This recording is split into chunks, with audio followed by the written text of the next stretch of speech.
Bismillahirrahmanirrahim. Assalamualaikum warahmatullahi wabarakatuh. Pada kesempatan kali ini, kami dari kelompok 2 akan memaparkan teori konstitusi dari Sheldon. Tidak perlu panjang lebar, mari kita simak bersama-sama. Yuk.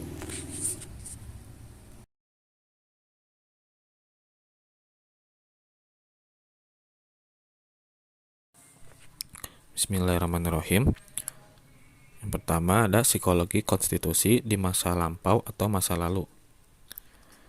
Teori-teori yang mengemukakan hubungan antar jasmani dan tingkah laku sudah ada berabad-abad sebelum lahirnya psikologi akademik. Tokoh-tokoh yang pada umumnya diakui telah merintis kepada karya yang di bidang ini adalah Hippocrates yang mengemukakan bukan hanya suatu tipologi jasmani, melainkan juga suatu tipologi temperamen dan konsepsi tentang cairan-cairan humor yang sangat cocok dengan tekanan pada pentingnya sekresi-sekresi endokrin sebagai faktor-faktor tingkah laku yang populer. Lewat Ernst Kretschmer tahun 1921, psikologi konstitusi memulai perjalanannya yang modern. Kretschmer adalah seorang psikiater Jerman yang sangat besar sumbangannya terhadap ilmu psikiatri Eropa. Namun, dia di Amerika dikenal karena penelitian-penelitiannya yang tentang hubungan antara jasmani dan gangguan jiwa.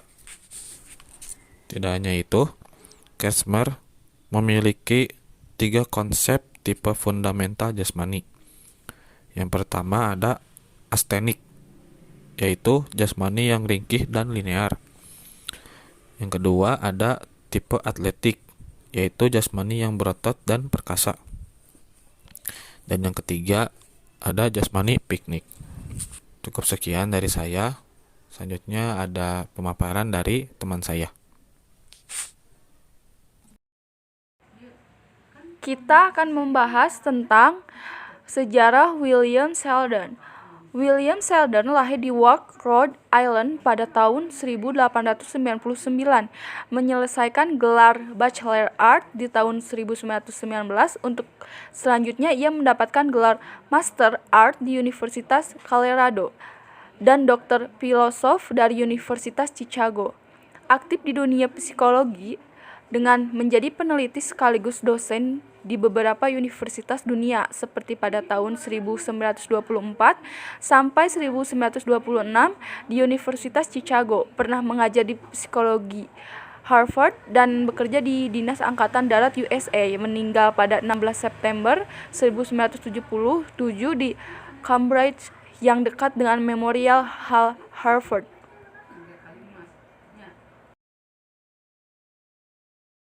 Selanjutnya ada psikologi konstitusi Sheldon. Arti dari konstitusi ini memiliki 2 definisi. Yang pertama, konstitusi digunakan untuk menunjukkan faktor-faktor yang sudah ada pada waktu lahir. Sedangkan definisi kedua menyamakan istilah konstitusi dengan struktur tubuh yang paling mendasar. Menurut Sheldon, konstitusi adalah aspek-aspek individu yang relatif tetap dan tidak berubah, baik secara morfologi, fisiologi, fungsi endokrin, dan sebagainya, dan dapat dipertentangkan dengan aspek-aspek individu yang relatif lebih labil dan mudah berubah karena tekanan-tekanan lingkungan seperti kebiasaan-kebiasaan, sikap-sikap sosial, pendidikan, dan sebagainya. Teori kepribadian konstitusi dari Sheldon ini berfokus pada faktor atau pandangan yang menyatakan bahwa seseorang tergantung pada struktur jasmani yang secara diam-diam dapat mempengaruhi gejala tingkah laku seseorang.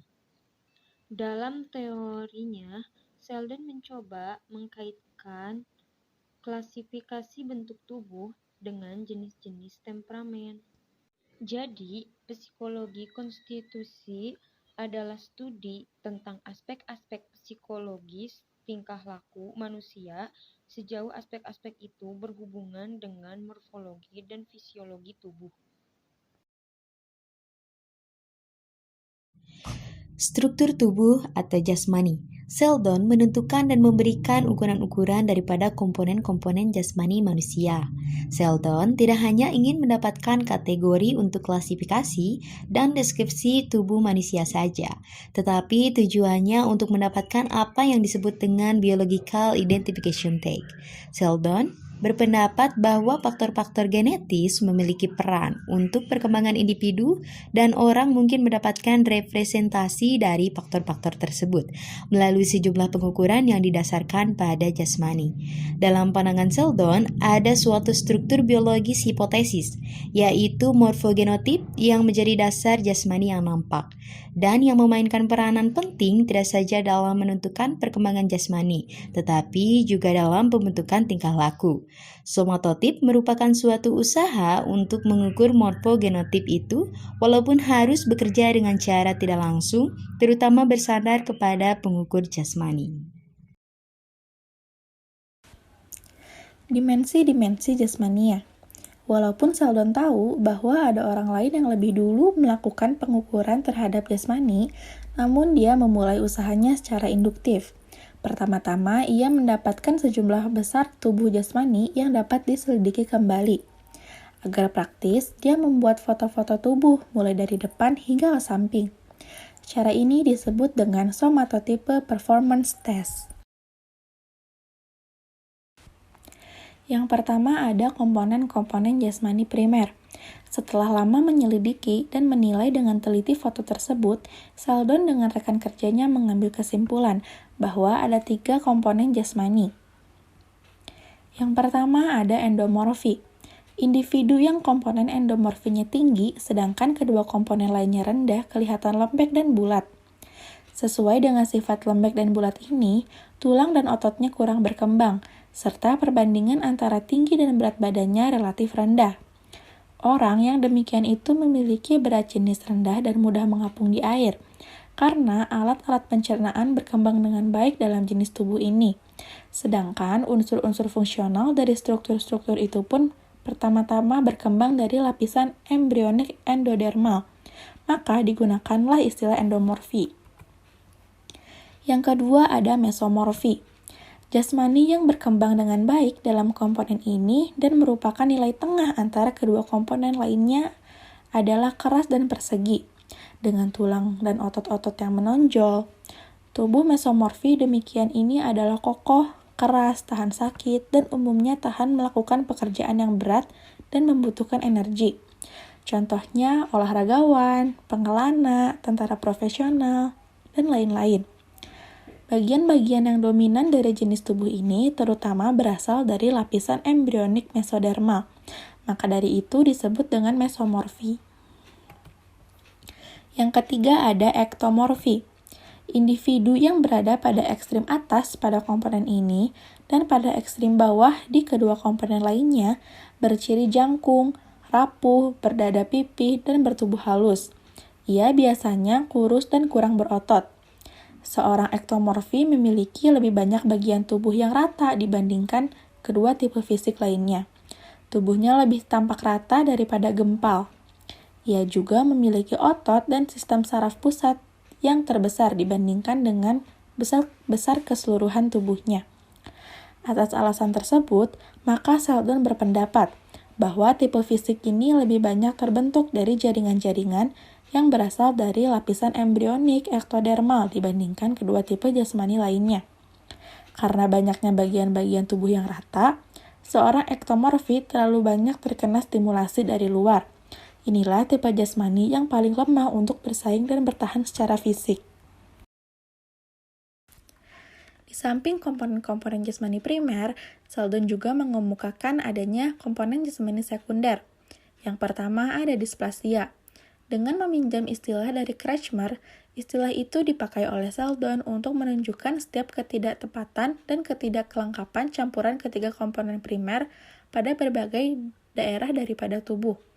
Dalam penyelidikan yang mula-mula Sheldon menemukan bahwa banyak displasia berhubungan dengan ektomorfi, dan lebih banyak pada wanita daripada laki-laki. Penyelidikan yang lebih membuktikan lebih banyak displasia pada para penderita psikosis daripada mahasiswa. Yang kedua ada ginandromorfi. Komponen ini menunjukkan sejauh mana jasmani memiliki sifat-sifat yang biasanya terdapat pada jenis kelamin lawannya.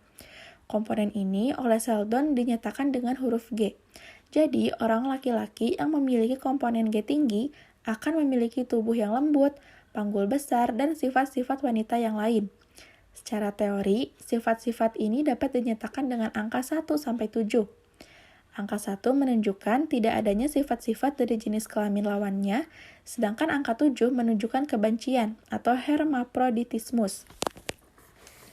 Mungkin yang terpenting dan tentu saja yang tersulit ditangkap dari semua komponen sekunder adalah aspek tekstural atau textural aspect. Sheldon menunjukkan keyakinannya bahwa komponen ini sangat penting dan menyamakan orang yang tinggi dalam dimensi ini dengan seekor binatang asli.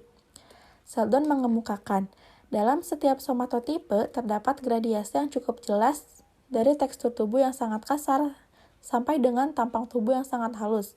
Terdapat suatu korelasi yang tinggi antara indeks T dengan lembutnya rambut di kepala.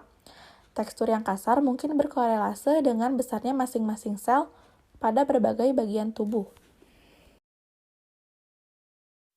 Nah, berikutnya ada penjelasan mengenai somatotype. Menurut Sheldon, somatotype adalah prediksi tentang suksesi fenotipe-fenotipe di masa mendatang yang akan ditampilkan oleh seseorang yang hidup. Apabila makanan tetap merupakan faktor konstan atau jikapun berubah masih dalam batas-batas normal. Nah, Sheldon mendefinisikan somatotype secara lebih formal sebagai lintasan atau jalur yang akan ditempuh oleh organisme hidup dalam kondisi-kondisi makanan baku dan dalam keadaan bebas dari patologi yang sangat mengganggu. Somatotype memiliki beberapa komponen sekunder, yaitu komponen sekunder yang pertama adalah displasia. Displasia sendiri merupakan ukuran ketidakharmonisan atau ketidakseimbangan antara berbagai daerah jasmani. Nah, contohnya itu seperti somatotype di antara kepala dan leher, berbeda dengan somatotype di antara lengan dan kaki. Komponen yang selanjutnya yaitu ginandromorfi. Nah, komponen ini menunjukkan sejauh manakah jasmani memiliki sifat-sifat yang biasanya terdapat pada lawan jenis, dan komponen ini bisa disebut juga dengan indeks G. Dalam penelitiannya mengenai kenakalan atau kejahatan, Sheldon membedakan antara ginandromorfisme primer dan ginandromorfisme sekunder. Ginandromorfisme primer sendiri adalah jasmani sebagaimana dilihat dari jauh atau jasmani yang sebagaimana disimpulkan dari foto somatotype. Sedangkan ginandromorfisme sekunder disimpulkan berdasarkan suatu pemeriksaan fisik atau observasi langsung terhadap orangnya yang meliputi gerakan fisik, suara, serta ekspresi wajahnya. Selanjutnya ada menetapkan somatotype wanita. Nah, jadi bagian terbesar dari penelitian awal tentang dimensi-dimensi fisik Sheldon dilakukan pada subjek pria, dan hasil penelitiannya yaitu dalam jenis endomorfi, dengan kombinasi antara endomorfi dan entomorfi, lebih umum terdapat pada kalangan wanita, sedangkan dalam jenis mesomorfi, dengan kombinasi antara mesomorfi dan endomorfi, lebih umum terdapat di kalangan pria. Namun, temuan-temuan lebih luas yang kini dimilikinya meneguhkan observasinya yang terdahulu bahwa jasmani wanita jauh lebih endomorfik daripada jasmani pria. Sheldon juga menunjukkan bahwa pada wanita, jumlah ragam pada masing-masing komponennya lebih kecil dibandingkan pada laki-laki. Walaupun demikian, ada sejumlah kecil somatotype wanita yang tidak padan dalam rangkaian somatotype laki-laki. Konstansi somatotype. Nah, sebelumnya terdapat banyak gagasan mengenai perubahan-perubahan lazim karena usia dan variasi makanan bagi kebanyakan orang yang sekiranya merupakan bukti kuat tentang sifat bisa merubah somatotype. Nah, akan tetapi Sheldon dalam tulisan-tulisan awalnya, ia sependapat dengan para psikolog konstitusi lainnya yang berkeyakinan kuat bahwa tidak ada perubahan makanan yang dapat mengubah ukuran seseorang dengan somatotype tertentu menjadi sama dengan ukuran-ukuran orang dengan somatotype yang lainnya. Nah, meskipun ada kemungkinan bahwa faktor-faktor makanan dapat menimbulkan perubahan pada ukuran individu, tetapi semua itu tidak akan mengubah somatotype yang sebenarnya. Sebaliknya, perubahan-perubahan ukuran itu akan terlihat sebagai penyimpangan dari somatotype normal atau aslinya. Analisis tingkah laku atau kepribadian. Walaupun telah mempunyai alat yang tetap untuk menilai aspek jasmaniah daripada manusia, namun ahli-ahli psikologi harus membuat atau meminjam metode lain untuk menilai tingkah laku apabila dia akan benar-benar menyelidiki hubungan antara jasmani dan tingkah laku atau kepribadian. Dalam hal ini, Sheldon bermula dari pangkal dagu bahwa walaupun nampaknya ada banyak dimensi atau variabel dalam tingkah laku, tetapi pada dasarnya hanya ada sejumlah kecil komponen-komponen dasar yang diharapkan akan menjadi dasar tingkah laku yang kompleks. Di sini ada 3 komponen-komponen primer daripada temperamen. Yang pertama ada tipe viscerotonis, yaitu kelompok sifat-sifat yang dicakupnya berhubungan dengan fungsi dan anatomi alat-alat visceral atau digestif. Orang yang viscerotonis itu mempunyai alat pencernaan yang relatif besar dan panjang dengan hati besar.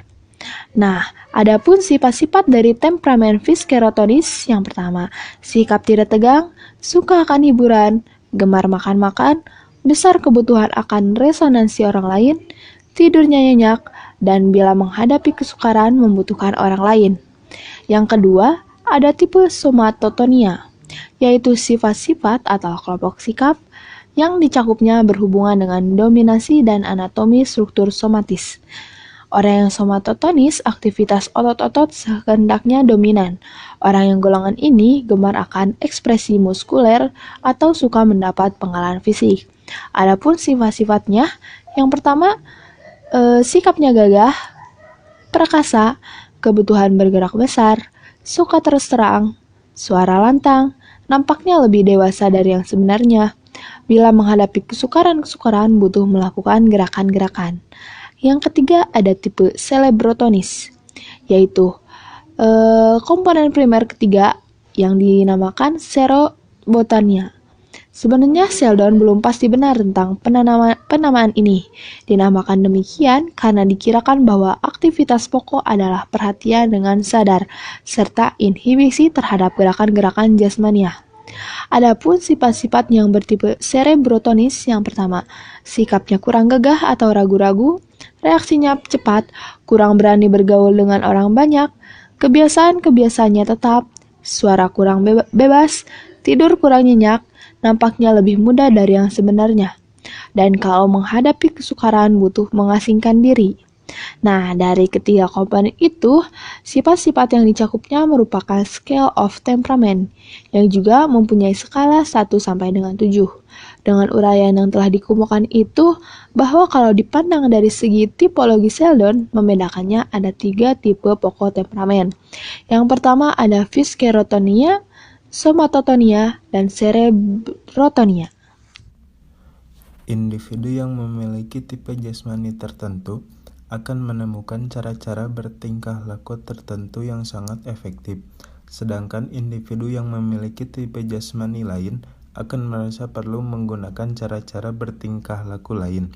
Konsep ini menunjukkan bahwa keberhasilan atau hadiah yang menyertai suatu cara bertingkah laku tertentu tidak hanya ditentukan oleh lingkungan tempat tingkah laku itu berlangsung, tetapi juga oleh macam pribadi atau tipe jasmani orang yang melakukannya.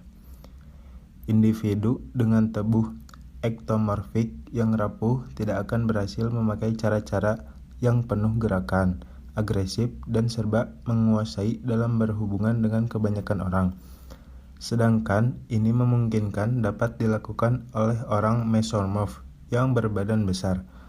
Selanjutnya, anak yang berperut kecil atau memiliki ambang rasa sakit rendah akan merasakan pengalaman khas yang berbeda secara mencolok dari pengalaman-pengalaman khusus yang dirasakan oleh individu-individu dengan sifat-sifat jasmani lain.